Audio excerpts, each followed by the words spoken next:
Welcome back, everybody, to another reaction video. Well, we put a poll up on Patreon for all of the patrons, and with about a 2-to-1 margin, this was the song that was chosen for me to do next. This is SHIROYAMA, and if I understand right, this is the story of the last rebellion of the samurai, which is kind of told in a fictionalized version in the movie The Last Samurai, starring Tom Cruise. The events in The Last Samurai, the movie, are largely true, but it's told around a couple of fictional people. So what we're going to do is we're going to watch the video, this video that's been put together using images from The Last Samurai, since they do get the bigger historical parts of this rebellion correct, even if there's a lot of fictionalized Hollywood parts to the story. And I confess, like a lot of Americans, I don't have a ton of knowledge of Asian history, but what I do know, I'll kind of offer as we get into this. And I also want to let you know that we did draw a winner, and I posted that information for our winner of the biography that we gave away for our 5,000 subscriber celebration. As soon as we hit 10,000, we're going to do it again, only with something a little bigger for our giveaway. So if you haven't already, please hit that subscribe button and push us toward 10,000 so we can get to that next big giveaway.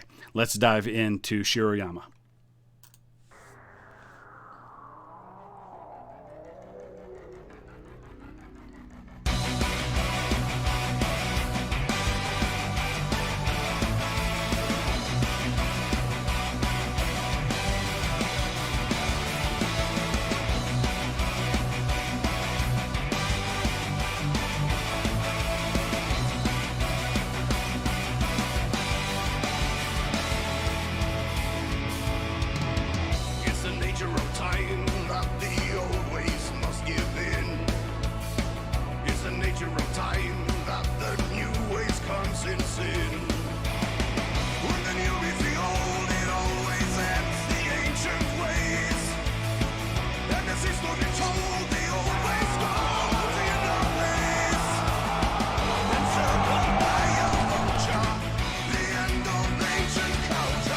So let's talk about a little bit of what's led to this point. Back in the 1850s, Japan started the process of opening up after several hundred years of basically being completely closed off from the outside world, particularly the Western world. And so they begin this process of opening up and kind of becoming a part of the world, technologically and in terms of trade and things like that. And so as part of that, this is a changeover in culture. And the samurai were not just a bunch of warriors. This was an entire social class as well. And I think by the time of the rebellion, I think this was called the Satsumi Rebellion in 1877. I think by the time of this rebellion, something like 5% of Japan, of their population, were of the samurai class. And there were certain privileges. This was a very privileged class, and certain privileges that went along with this, like being able to wear your sword in public and actually being able to execute commoners who disrespected you. I mean, that's the kind of power these folks had. And so it's not as simple as how it's portrayed in the movie, that these are honorable, good people who are being kind of forced out. These were people who were also trying to hang on to privilege that was being taken away from them by a modern culture. So again, not a good versus bad, evil empire versus honorable warriors kind of thing.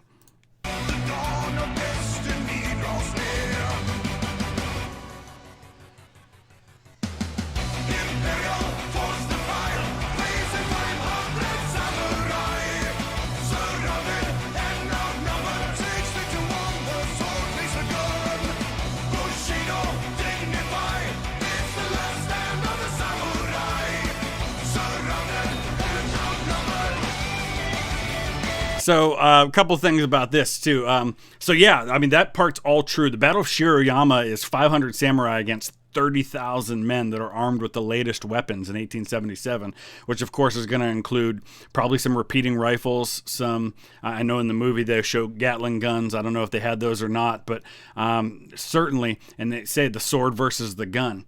And unlike in the movie version, there weren't nearly that many of the official Japanese army that were killed. I think they only suffered like 30 casualties out of 30,000 that were killed in this battle. Unlike all 500 of the samurai being wiped out. As a new age begins, the way of the warrior comes to an end. As a new age begins, the ways of old must apprehend.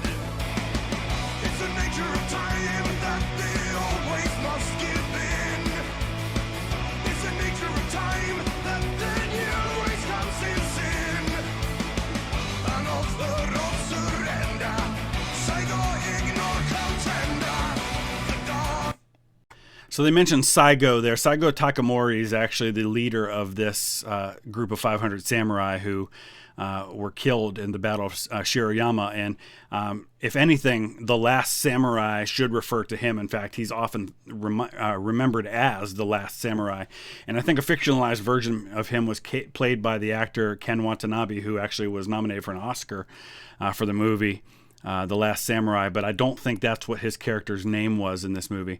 So Takamori, there's some debate about what happened to him in this battle.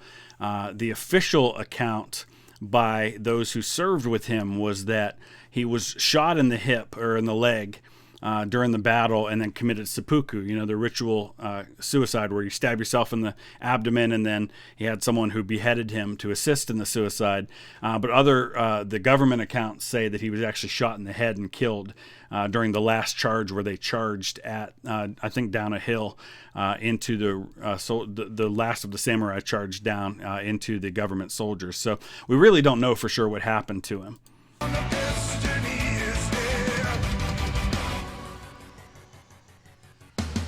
Imperial force the fire, facing 500 samurai. Surrounded and outnumbered, 60-1, the sword face the gun. Bushido, dignified, it's the last stand of the samurai.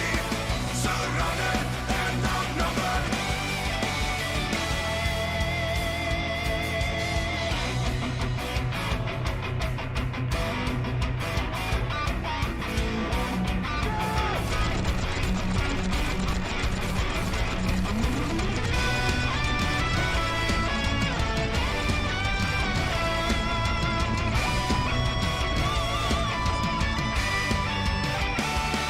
Till the dawn they hold on.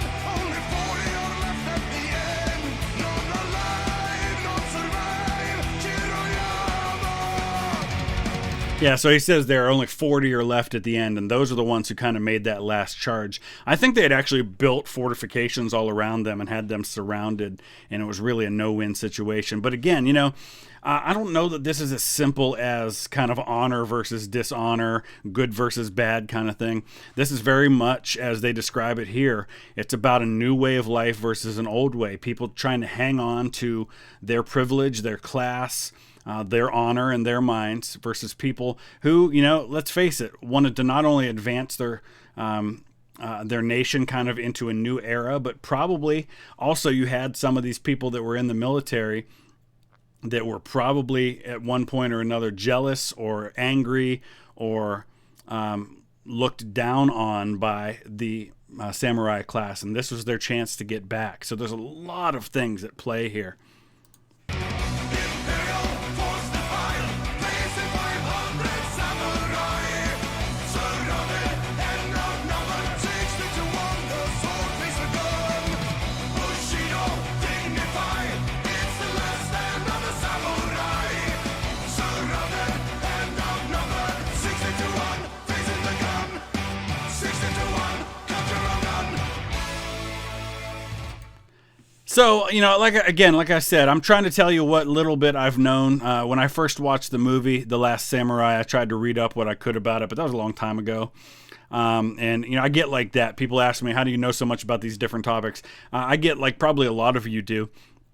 is that I get kind of temporary obsession with things. When I watched Braveheart, for a couple of weeks there, I was really obsessed with the story of William Wallace, learned all I could about it. Anytime there's a new movie or, something like that comes out, I go and just kind of cram and study all I can about it. But I know that there are some of you watching this that know far more about Shiroyama and the whole Satsumi Rebellion than I do. Please use the comment section below. Let me know your thoughts. Let me know what I'm forgetting, what I'm missing. To add to this conversation. I would love to learn more about this topic, and I'll probably go do some reading on my own. Please don't forget to subscribe, hit that like button, and we'll put up another poll over on Patreon to see what you guys want to see next. And I'm definitely going to dive into the Sabaton history on this one as well. So thanks for watching.